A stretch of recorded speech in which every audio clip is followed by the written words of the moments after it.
On the 25th of August, 1945, 4 months after Germany surrendered, the United States hanged 7 German prisoners of war in a single night at Fort Leavenworth, Kansas. They were not hanged for killing an American. They were hanged for killing another German in a shower room in Arizona. In a camp guarded by the United States Army, there were prisoner of war camps in nearly every state in this country, hundreds of them. Roughly 370,000 German soldiers lived here for 3 years, picking cotton in Arkansas, cutting timber in Louisiana, topping beets in Colorado. Some of them worked farms that are still in your family's county. Most Americans alive today have never been told any of this. The story you have probably heard is that these men saw America, understood they had been lied to, and lost their faith on the spot. That is the version we tell ourselves. What actually happened was harder, slower, and considerably darker. And by the end of it, 14 German prisoners had been executed on American soil, and almost none of them for anything they did to us. It began the way most of them remembered it beginning. The first thing they noticed was that the lights were on.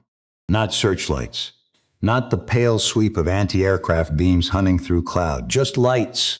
Ordinary lights. Street lamps burning above empty pavement. Windows glowing in houses where people were eating dinner. Neon script above a drugstore, flickering pink and blue over a sidewalk nobody was running down. It was August 1943, and the men pressed against the glass of the rail car had not seen a lit city at night in 4 years. In Germany, the blackout had been law since September 1939. In Hamburg, in Cologne, in Berlin, you learned to walk by memory. You learned the shape of your own street in total darkness, counting doorways with your hand. Children grew up thinking that was simply what night was. And now here was Virginia, sliding past the window at 50 miles an hour, glittering like something out of a story told to a child. One of the men said quietly, in German, that it must be a trick. Nobody argued with him. To understand what happened in the Camp America, the killings, the hangings, the tunnels, the strange secret schools, you have to understand something that most accounts get wrong. The German prisoners in the United States did not arrive as one group. They arrived in 3 separate waves, over 3 separate years, from 3 separate wars. And the differences between them would eventually turn the camps into battlegrounds. The first wave came out of the water. By 1942, the U-boat war in the Atlantic was at its height, and American escorts were beginning to win it. Submarines were being hunted down, depth-charged, forced to the surface, and destroyed. The men who survived were pulled from the ocean by the same sailors who had just tried to kill them. Among them was a naval officer named Jürgen Wattenberg. He had been born in 1900. He had spent his adult life in the German Navy. In September 1942, he was the commander of U-162, operating in the Caribbean, off the coast of Trinidad, when British destroyers found him. The submarine was sunk. Wattenberg survived. He was taken prisoner. He was 41 years old. He was not a fanatic in the way the propaganda films imagined fanatics. He was something more durable than that. He was a professional. He had a career, a rank, a service, and a conviction that his side was the competent one. That conviction was not a slogan he had memorized. It was the organizing principle of his entire adult life. Wattenberg would spend nearly 4 years in American captivity. He would see the ports, the trains, the farms, the towns. He would see all of it, and he would not change his mind. The second wave came out of the desert. On the 13th of May 1943, the Axis forces in North Africa surrendered. It was one of the largest capitulations of the entire war. Somewhere between 200,000 and 250,000 German and Italian soldiers laid down their weapons across the Tunisian peninsula, penned in against the sea with no ships coming to take them off. These were not conscripts scraped from the bottom of the manpower barrel. Many of them were veterans of the Afrika Korps, men who chased British across Libya, who had fought at Gazala and El Alamein, who had served under Rommel himself and believed, absolutely, that they were the best soldiers in the world. They had lost, and they knew why they had lost. They had run out of fuel. They had run out of ammunition. They had run out of aircraft and spare parts and water. They had not run out of belief. That distinction mattered enormously. A soldier who thinks he was outfought comes home broken. A soldier who thinks he was merely outsupplied comes home angry and still convinced that man for man he was superior. That was the psychology that walked onto the transport ships in Algeria in the summer of 1943. The third wave came later, and it was different in kind. After the Normandy landings in June 1944, the German army in France began to collapse. In August, entire formations were surrounded and destroyed.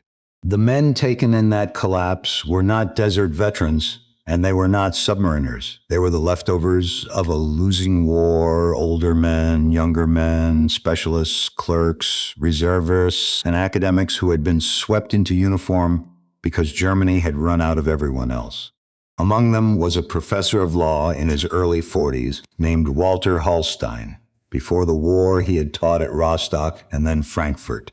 He was a scholar of comparative and corporate law, a man whose natural habitat was a lecture hall and a library. He had not chosen the uniform. He wore it because in 1942 there was no legal way to refuse it. He was captured at Cherbourg in June 1944, weeks after the landings, and shipped to the United States. He would spend his captivity doing the only thing he had ever really known how to do. He would teach. Hold those two men in your mind.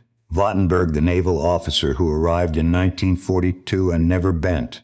Hallstein, the law professor who arrived in 1944 and rebuilt. Their paths would never cross. But the war between what they represented would be fought inside American barbed wire for years, and it would be fought with fists, with rope, and eventually with murder. There is a detail about how the prisoners got to America that almost nobody knows, and it explains everything about what they saw when they arrived. The United States was shipping enormous quantities of material to Europe and North Africa: weapons, ammunition, vehicles, fuel, rations, medicine. The convoys went out full. They came back empty. Thousands of ships were crossing back to America with nothing in the hold. So the Americans put the prisoners in the empty space. Sit with that for a moment, because the men themselves eventually did. They were not brought to America because America wanted them. They were not a prize, not a trophy, not a strategic asset. They were brought because the ships were going back anyway, and the room was there, and it cost the United States almost nothing. The Africa Corps, Rommel's veterans, the finest soldiers in the world, moved across an ocean as an afterthought. The crossing took roughly 2 weeks. Below decks, it was hot and airless, and it stank, and men who had survived the desert lay in bunks stacked 4 high and were seasick and silent. But it was the food that started the cracks. These men had been on starvation rations for the last months in Tunisia. The Axis supply line across the Mediterranean had been strangled. They had gone hungry for a long time and had told themselves it was temporary, that the Reich was simply prioritizing other fronts. On the American ships, they were fed. Not luxuriously, not as a gesture. Simply fed because under the Geneva Convention of 1929, prisoners of war were entitled to the same ration scale as the depot troops of the detaining power, and the Americans, for their own reasons, intended to follow that convention to the letter. The American ration was not a kindness, it was a rule book, and it was more food than a German soldier had seen in a year. Men who had believed the Reich was winning sat in the hold of an American ship eating better than they had eaten in Africa, and did the arithmetic and did not like the answer and put it away somewhere in the back of their heads where they would not have to look at it. Not yet. The ships came into Hampton Roads, Virginia. The prisoners came up onto the deck in groups, blinking unsteady after 2 weeks below. And they looked at the shoreline of the country they had been at war with for 20 months. Here is what German propaganda had told them about America. That it was a mongrel nation with no capacity for war, that its industry was a bluff, that its people were soft and would not accept casualties, that the U-boat campaign had brought its shipping to its knees, that its cities were paralyzed by strikes and racial disorder, that it could not project power across an ocean and had no business trying. And here is what they saw. A working port, cranes moving in sequence, ships at every berth, rail cars running out along the quays, warehouses, fuel tanks. Not a single burned building, not a single boarded window, not one shattered roof anywhere along the waterline, no war damage at all. 4 years into a global conflict, the American coast was untouched, not lightly damaged, not repaired, untouched. The war had never once landed here. And then, walking down the gangway toward the trains, they passed the parking lot. It was full of cars. Row upon row of them, ordinary sedans, some new, most not, sitting in the sun in the space where the dock workers left them. The prisoners stopped and stared, and their guards had to move them along. The Americans did not understand what they were looking at, so let me explain it. In Germany, a private motor car was a mark of real status. The Nazi Party had promised the German people an affordable people's car, the Volkswagen, and had collected savings payments from hundreds of thousands of ordinary Germans through a state scheme to pay for it. The factory was built. The car was designed. Almost none were ever delivered to civilians. The plant was converted to military production. The savings largely evaporated. The people's car was a promise the regime never kept. So the German soldiers coming down that gangway were looking at a parking lot filled with cars belonging to men who loaded crates for a living. Not officers, not officials, not party members, dock hands. Then came the trains, and the trains were where it began to hurt. Prisoners in the United States were transported in ordinary railway passenger cars. Seats, windows, a roof that did not leak. Many of the men on board had traveled to their own war in freight wagons. The standard European troop transport was a goods van, the same kind of wagon used for livestock, the same kind of wagon that, in those same weeks, was running east across occupied Poland loaded with human beings. We will come back to that. Now they were being moved to captivity in coaches, and the coaches had windows.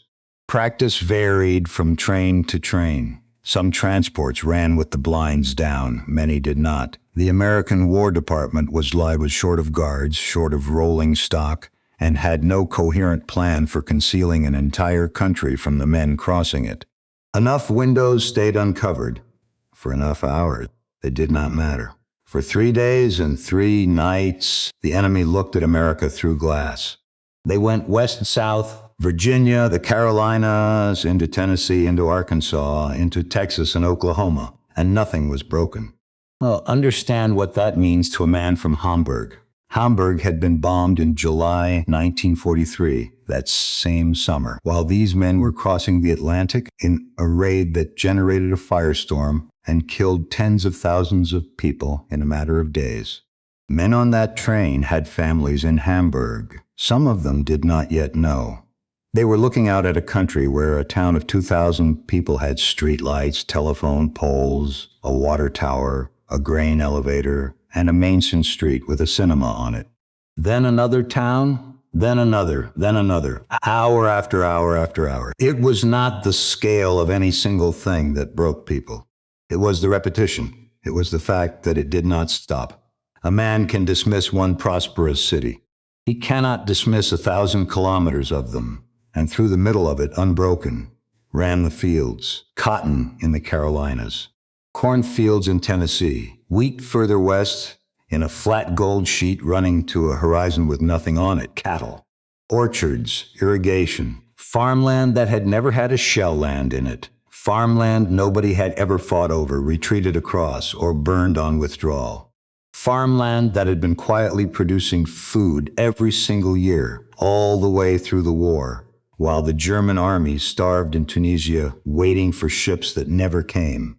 And on the roads beside the tracks, trucks, not military convoys. civilian trucks moving goods because the civilian economy was still running. There is a moment in every prisoner's account of that journey where the arithmetic finally arrives, and it is always the same arithmetic.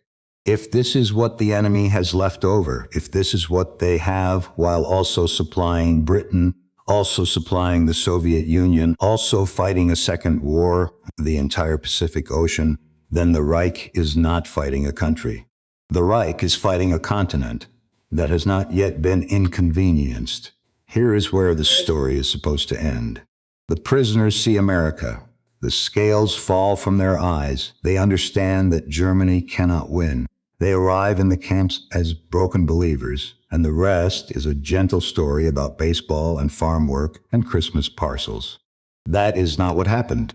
That is a story Americans told themselves afterwards, and it is comfortable, and it is wrong.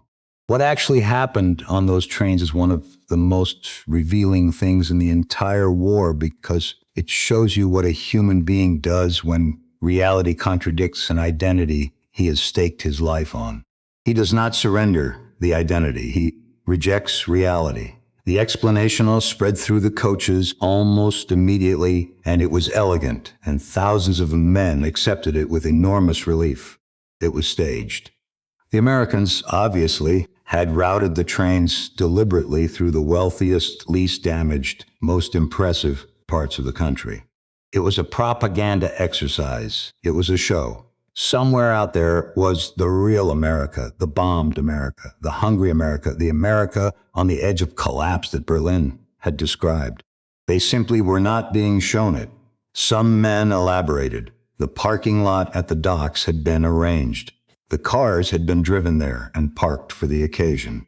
The lit towns had been ordered to switch on their lights as the train passed. You may want to laugh at that.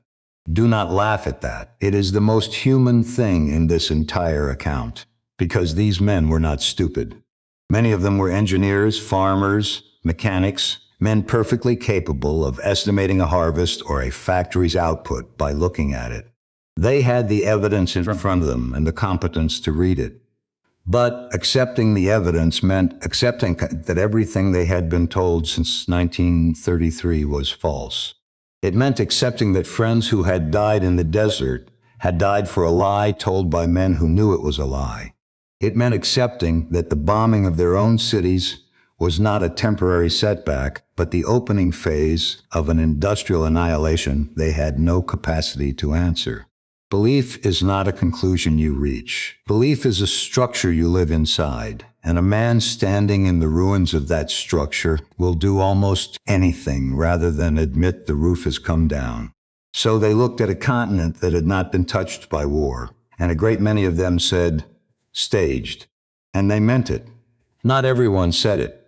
Some men looked out of the window and said the obvious thing out loud, that the fields were real, that no nation on earth could stage 1,000 kilometers of intact countryside, that the war was lost and had probably been lost for a while, and that the only rational thing left was to survive it. Those men had a problem, and the problem was not the Americans. By late 1943, the camps were filling. The Americans had built them fast and cheap, mostly in the south and southwest, where the climate was mild and the land was empty, and there were crops that needed picking.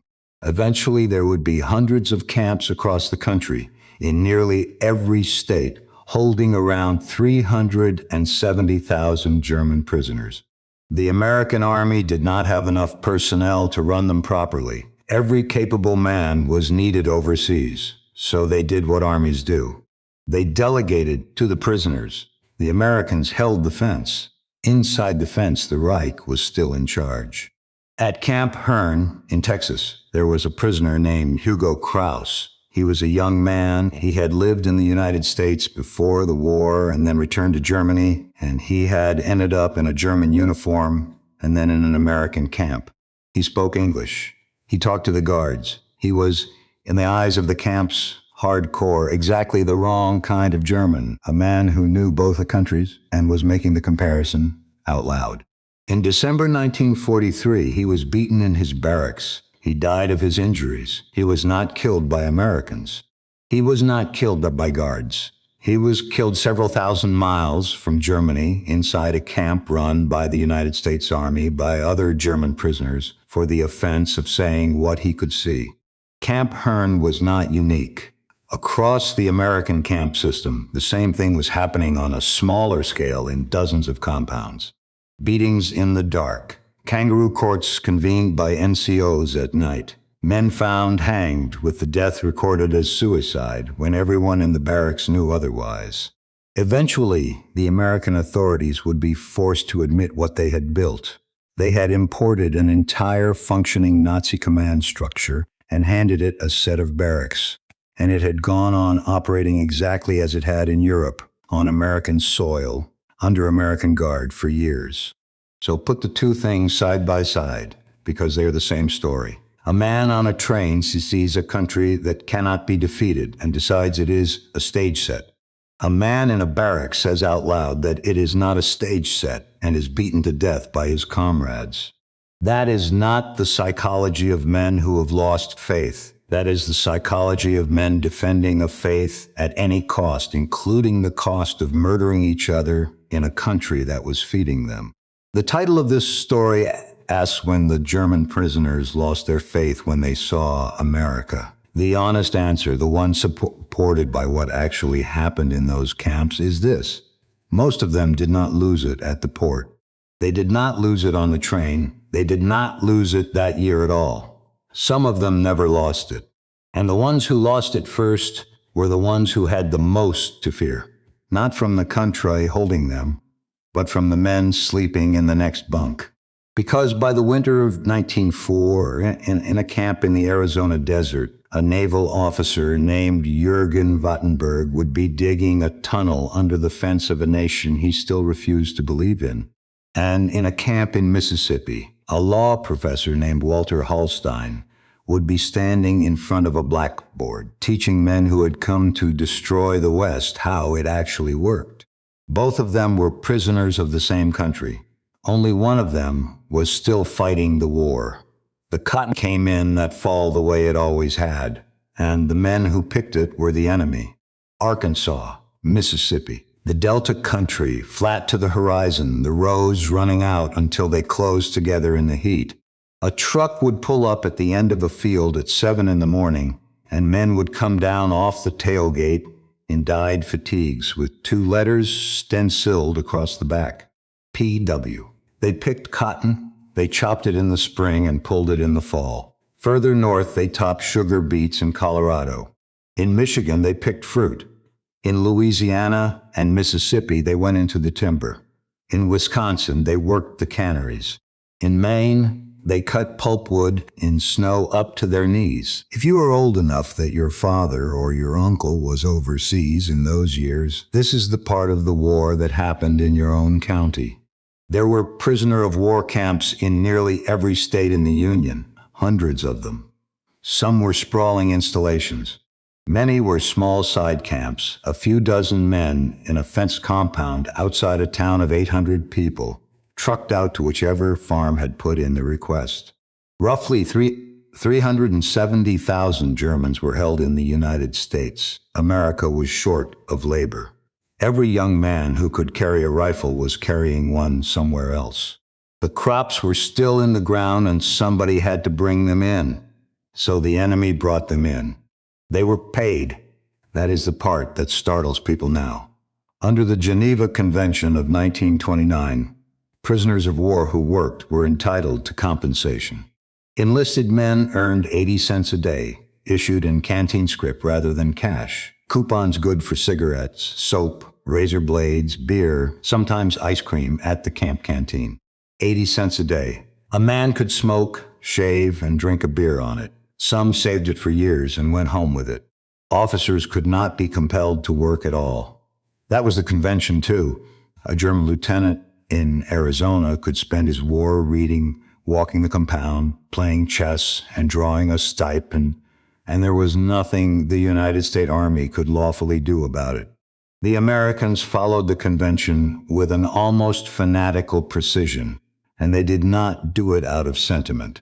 They did it because Germany held American prisoners.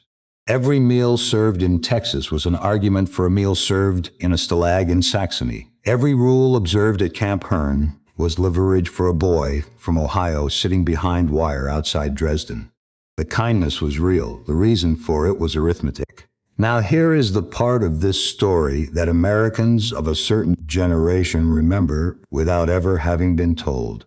The camps were concentrated in the South. And in the South in 1943, there was a second set of rules that had nothing to do with Geneva. German prisoners, working details of them, were taken into town, to a depot, to a lunch counter, to a canteen at the edge of a base. And they were served. They sat in the white section because they were white. The soldiers guarding them in a segregated army in units assigned to exactly this kind of rear area duty were often black Americans in the uniform of the United States. And those men were not served. They stood outside, or they ate around back, or they waited by the truck, while the men they were guarding, men who had been shooting at Americans 8 months earlier, sat at a table and were brought a plate. It happened at rail stops, at bus stations, at diners, at post exchanges. There was no argument about it at the time. It was simply how things were. A soldier of the United States in the uniform of the United States, carrying a rifle in the service of the United States, waited outside while the prisoner he was responsible for was served inside. The Germans noticed. Some of them found it useful. Proof, they said, that American talk about freedom was a fraud, and they were not entirely wrong to say so. Some of them found it grotesque and said so privately. Most of them ate their lunch and did not think about it very hard, because men rarely examine a system that has just placed them on the favorable side of it. It was written down in memoirs, in letters, in interviews given 50 years later. Nobody ever counted how often it happened. It did not occur to anyone that it should be counted. The country that was about to spend its sons liberating Europe could not get a plate of food to a black sod in Alabama while feeding a member of the Africa Corps at the next table. Hold that. We are going to come back to it. Meanwhile, inside the wire, the United States Army was losing control of its own prisons and did not fully understand it for the better part of 2 years. The mechanism was entirely legal. The Geneva Convention preserved rank. Prisoners kept their military hierarchy, and the American army, stripped of manpower by the invasion of Europe, was more than happy to let German sergeants handle the daily running of German compounds. Roll call, work details, mail, kitchen rosters, discipline. The Americans held the perimeter. Everything inside the perimeter belonged to the Wehrmacht. So the compounds organized themselves the way they had been organized at home. The hardcore were usually the ones with rank, the ones with party conviction, the ones with the confidence of men who had never doubted anything. They ran what amounted to a shadow government. They decided who got the good jobs. They decided who got the mail. They ran informal courts at night, in barracks, by flashlight, and they convicted men of a crime they called treason. Treason meant talking to the guards, learning English, reading American newspapers, saying the war was lost, saying anything that suggested the country outside's offense was what it appeared to be. The punishment ran from ostracism to beatings to a rope. Men died. Some deaths were recorded as suicides in barracks where nobody believed it. Others were beatings nobody could disguise. Hugo Kraus was one name on that list. He was not the only one. Eventually, the Americans understood what they had built, and their solution was blunt. They started sorting. Camp Alva in Oklahoma became the place they sent the hardest of the hardcore, the officers and NCOs who could not be permitted anywhere near an ordinary compound. Other camps were designated for the anti-Nazis, the men who needed protecting from their own side. Think about what that policy admits. The United States government concluded that a German prisoner's most dangerous enemy in America was another German prisoner and built a camp system around that fact. Not one fence, two, one to keep them in, one to keep them apart. Papago Park sat in the desert outside Phoenix, Arizona. rock scrub heat that came up off the ground in sheets. It was where the Americans concentrated a large number of German naval prisoners, U-boat men, the elite of a service that had come closer than anything else to strangling Britain. Among them was Jürgen Wattenberg, the commander of U-162 in his 40s by now, more than 2 years into captivity and unmoved by any of it. Naval crews were the hardest cases in the entire system. A submarine crew is 50 men in a steel tube who survive entirely by absolute discipline and absolute mutual trust. That does not dissolve because somebody puts a fence around it. It hardens. At Papago Park, the Americans had not imprisoned individuals. They had imprisoned intact crews, with their officers still functioning. Which brings us to March of 1944, and a 21-year-old named Werner Drexler. Drexler had served on U-118. His boat had been sunk in 1943, and he had been taken prisoner, and at some point he had made a decision that put him on the wrong side of a line his own comrades regarded as absolute. He cooperated with American intelligence. He was used at a facility where German prisoners were interrogated, placed among New Caldecott men, listenings, drawing them out, reporting what he learned. Then, in March 1944, through an administrative failure that is difficult to read about even now, Werner Drexler was transferred to Papago Park, into a compound full of U-boat crews, some of whom had seen him, some of whom knew exactly what he had been doing. He arrived in the afternoon. He was recognized within hours. He was dead before morning. They took him into a shower room. They beat him. They hanged him from a pipe. He had been in the camp less than a day. The American investigation was thorough, and this time the Army did not let it go.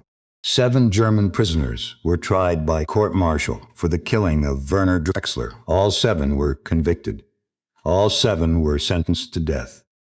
On the 25th of August, 1945, 4 months after Germany surrendered, 3 weeks after Hiroshima, in a world where the war was already over, 7 German prisoners of war were hanged at the United States Disciplinary Barracks at Fort Leavenworth, Kansas. They were executed one after another on the same gallows in the same night. It remains the largest mass execution in the history of the United States military prison system. In total, 14 German prisoners of war were executed in the United States for crimes committed inside the camps. Many of those killings, not all, but many, had the same root. A German prisoner had been judged by other German prisoners to have accepted the truth of what he saw in America. That was the capital offense, not escape, not sabotage, not violence against Americans, seeing clearly. Which brings us to the night of the 23rd of December, 1944. Wattenberg had been digging. For months, in the compound at Papago Park, a group of naval prisoners had been running a tunnel. They hid the work behind a coal box and a bathhouse.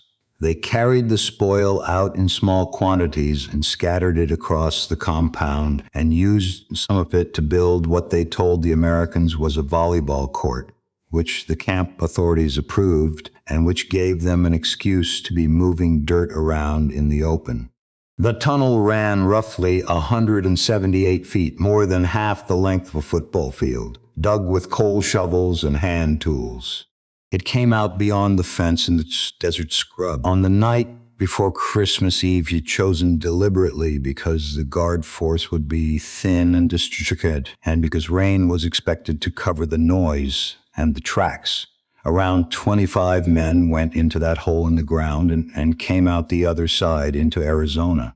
It was the largest escape by Axis prisoners on American soil in the entire war, and they had a plan. The plan was the Gila River. Some of the men had built a collapsible boat in pieces inside the camp. They intended to carry it to the Gila, put it in the water, and float downstream down to the Colorado, and down the Colorado to the Mexican border and out. They were submariners. Water was their element. On a map, the plan is coherent. There is a river. It flows the right way. It reaches the border. They walked out into the desert in the dark, carrying a boat, and they found the Gila. It was dry, not low, not difficult. WWII, a bed of sand and stone with the water taken out of it upstream by irrigation, the way most of the rivers in that country had been for years. Anyone who lived within 50 miles could have told them. Every farmer in the valley knew it. They had studied maps. They had planned for months. They had tunneled 178 feet under an American prison camp and gotten 25 men out under the noses of the United States Army. And then they stood in the middle of the Arizona desert on a December night, holding a boat, looking at a river that was not there. Everything after that was a slow, cold formality. The desert in winter is brutally cold at night. There was no cover, no water, no food beyond what they carried. Men began coming in on their own within days, walking up to farmhouses, to gas stations, to sheriff's offices, and surrendering because the alternative was dying of exposure in a country that did not care that they were there.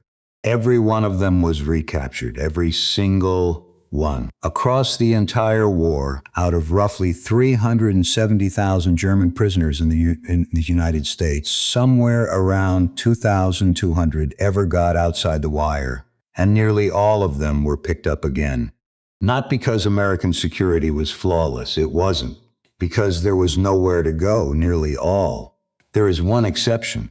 We will end this story with him. Wattenberg lasted the longest. He stayed out for weeks, into the new year, moving around the Phoenix area, sheltering in a cave supported for a time by men still inside the camp who passed him food.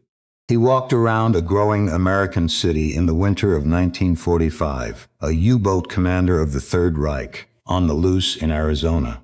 And nothing happened. Nobody screamed. Nobody recognized him. No manhunt closed around him. He walked past people going to work, past shop windows, past children, and the war he had given his adult life to did not exist for any of them.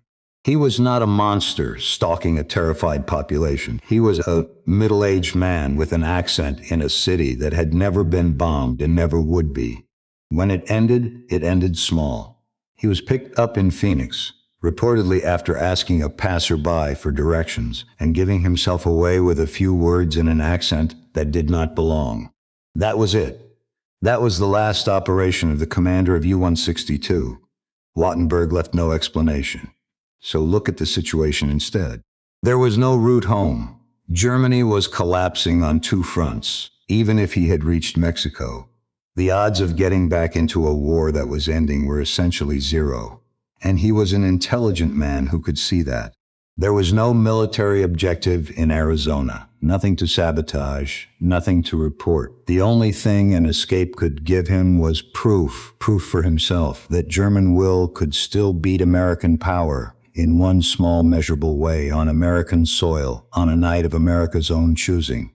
And whatever he went looking for out there, what the desert gave him instead was 3 weeks of being completely, absolutely unimportant. The country he had spent more than 2 years refusing to believe in did not fear him. It had not noticed him.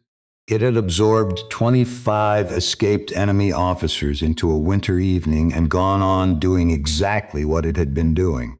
The men on that train in 1943 had said the prosperity was staged. Wattenberg walked through it alone, unguarded for weeks. Nobody stages a country for one man. While all of that was happening in the Arizona desert, something entirely different was happening in Mississippi. Camp Como sat in the north of the state, in the flat green country above the Delta, and in that camp was the law professor from Cherbourg, Walter Hallstein. Hallstein did the only thing he knew how to do. He started a school. They called these things camp universities. And by the last 2 years of the war, they existed all over the American system. Prisoners with education taught prisoners without it.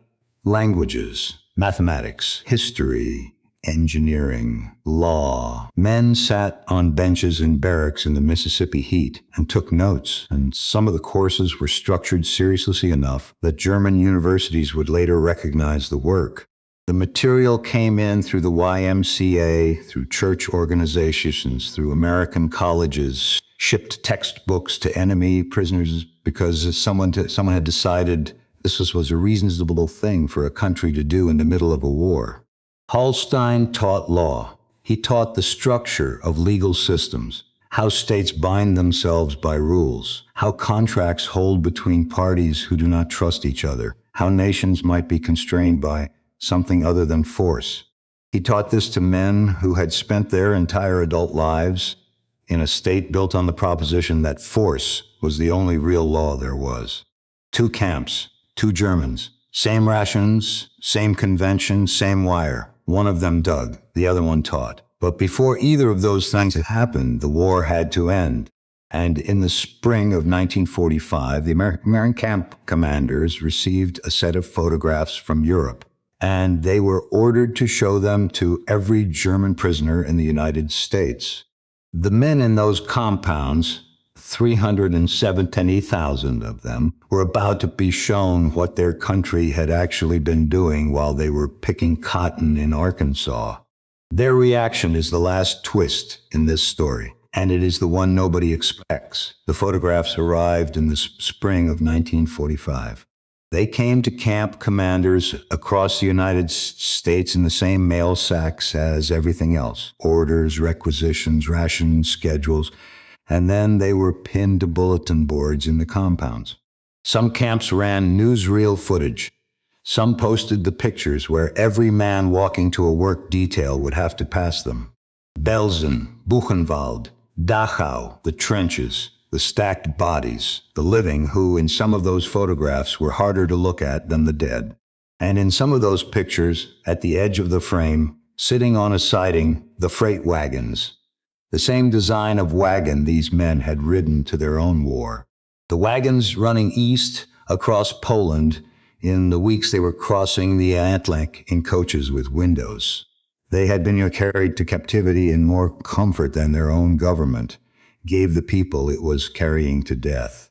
The men in the compound stopped and looked, and then most of them went to breakfast. And then the reports started coming in to the American authorities, and the report said something the Americans were not prepared for. They didn't believe it. The word the prisoners used was the word they had used on the trains in 1943. Staged, faked, propaganda, actors. American photographers had built these scenes, they said. The way they had arranged that parking lot in Norfolk, the way they had lit up those towns in Virginia as the train went past. A country that would stage a continent would certainly stage a photograph. 2 years earlier, that same reflex had let a man look at unbombed America and call it a film set. Now the same reflex let a man look at Dachau and call it a lie. It was the identical piece of machinery doing the identical job. It had never been about evidence. It had been about what a man can survive believing about himself. Some of them broke. There are accounts of men who went silent for days, who could not eat, who sat on their bunks and did not move. Some wept. A few asked quietly whether their own units had been anywhere near those places. But the majority answer, in the spring of 1945, was refusal. Something else happened that spring, and it happened at the same time, and the timing matters. The rations were cut. American newspapers had discovered that German prisoners were eating well in Texas at the same moment that liberated American prisoners were coming home from German camps, weighing 110 pounds. The public reaction was ferocious. Congressmen received mail. The War Department responded. The generous American ration, the one that had rattled these men on the ships in 1943, was reduced sharply. So consider the shape of that season from inside the wire. The pictures went up on the board, and the food went down on the plate.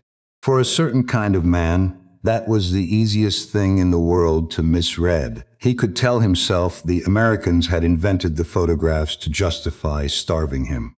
The two events, side by side, gave him exactly the excuse he needed. The evidence and the punishment arrived in the same week, and a man who did not want to see the evidence could hide behind the punishment. There was one more thing the Americans were doing, and they were doing it quietly because they were not entirely sure it was legal. The Geneva Convention protected prisoners from political indoctrination. So when the United States government decided in 1944 that it was going to attempt to re-educate hundreds of thousands of German prisoners in democratic government. It did so through a discreet office and did not advertise it.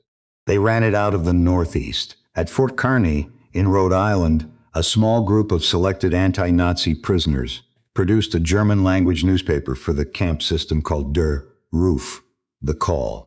It went out across the country. It was written by Germans for Germans, and it was not crude. It did not lecture. It talked about culture, about literature, about what a German future might look like that was not built on conquest.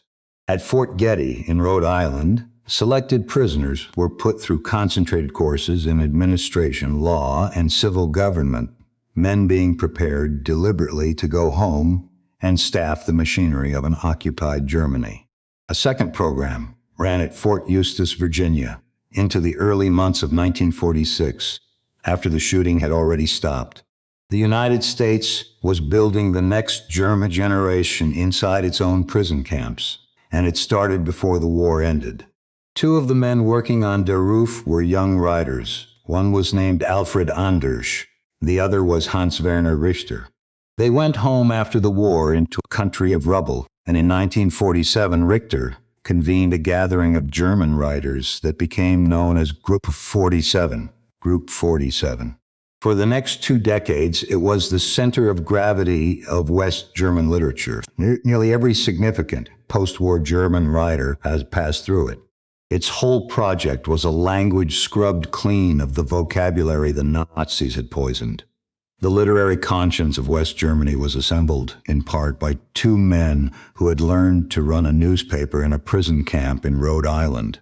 Walter Hallstein went home from Camp Como to Germany with no functioning institutions and started rebuilding universities. He moved into government. He became one of the principal architects of West German foreign policy in the 1950s. And in 1958, Walter Hallstein became the first president of the Commission of the European Economic Community. The man teaching contract law to prisoners in a barracks in Mississippi became the first executive head of the institution that grew into the European Union. He spent the rest of his life on a single proposition: that European states could be bound to each other by law so tightly that another 1939 became structurally impossible. He had spent his war behind American wire teaching young Germans how rules bind nations. He then spent the next 20 years doing it to the continent. Jürgen Wattenberg was returned to Germany after the war and lived a long, ordinary, quiet life. He died in 1995 in his 90s. He did not become a symbol of anything. He did not renounce anything publicly. He went home to a country that had been divided in half by the war he had fought, and he lived in the western part of it in the democracy the Americans had built for another 50 years. That is the ending, and it is deliberately unsatisfying because it is the true one. Most people do not have a revelation. Most people simply outlive their beliefs and stop mentioning them. Reinhold Pabel did something else entirely. He had been captured in Italy in 1943 and held in Illinois. In 1945, with the war over and repatriation coming, he walked away. He went to Chicago. He took the name Phil Brick. He got work. He married an American woman. He opened a second-hand bookshop. For 7 years, a former soldier of the Wehrmacht sold used books to Chicagoans who had sons in the Pacific. In 1953, he was found out and deported, and then he came back legally with a visa because his wife and his life were here.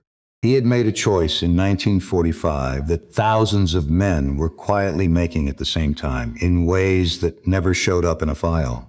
Given the chance to go home to Germany or stay in the country that had imprisoned them, a substantial number of them wanted to stay.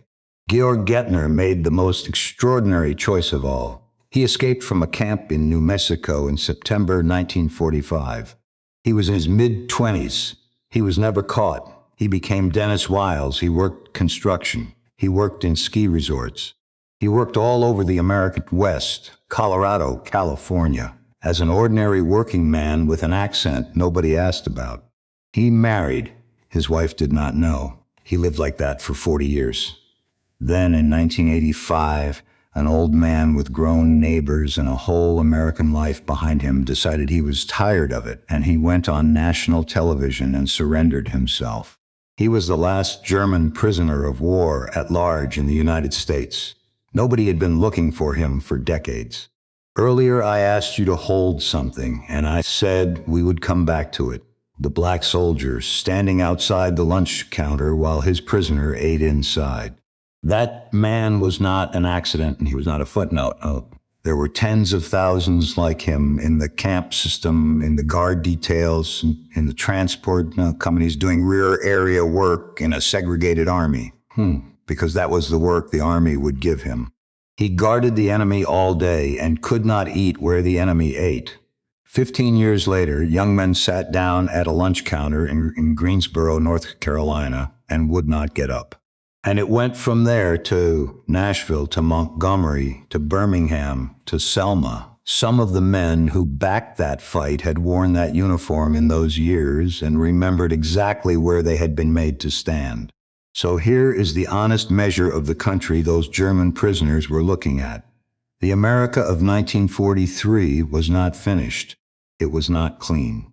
The men on that train were riding through a nation that had a lie sitting in the middle of it, and some of them saw the lie and said so, and they were right. But that country had one thing the country they served did not have and could never have had. It could be argued with.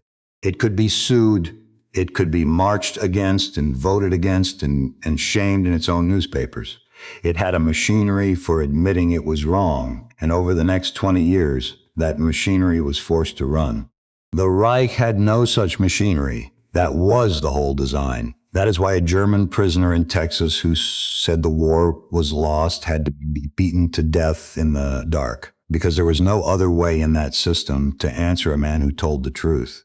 The German prisoners saw an America that had not yet kept its promises. What they could not see, standing there in 1943, was that it was still capable of keeping them. The title of this story promised you a moment when German prisoners lost their faith the instant they saw America.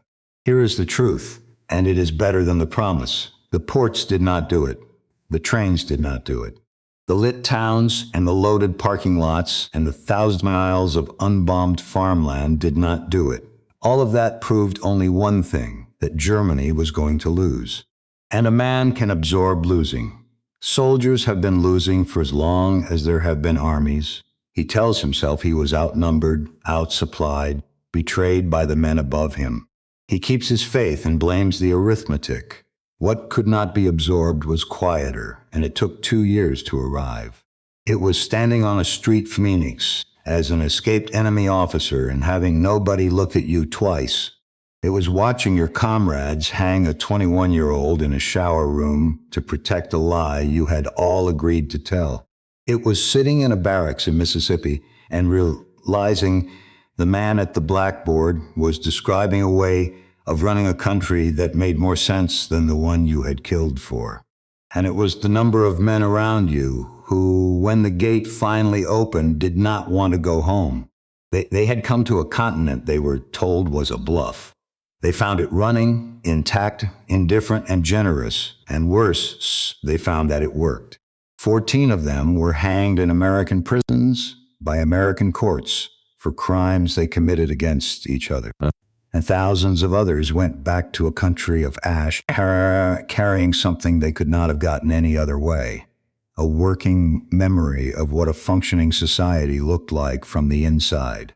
10 years later, that country was called an economic miracle. Some of the men who built it had learned what they were building while picking cotton in Arkansas for 80 cents a day. They came here as prisoners of a regime that told them America was already finished. They lived here for 3 years, in your states, in your counties, on your grandfather's farms. And when the gates opened, a number of them looked back at the wire and looked at the road home and were not certain which one was the prison.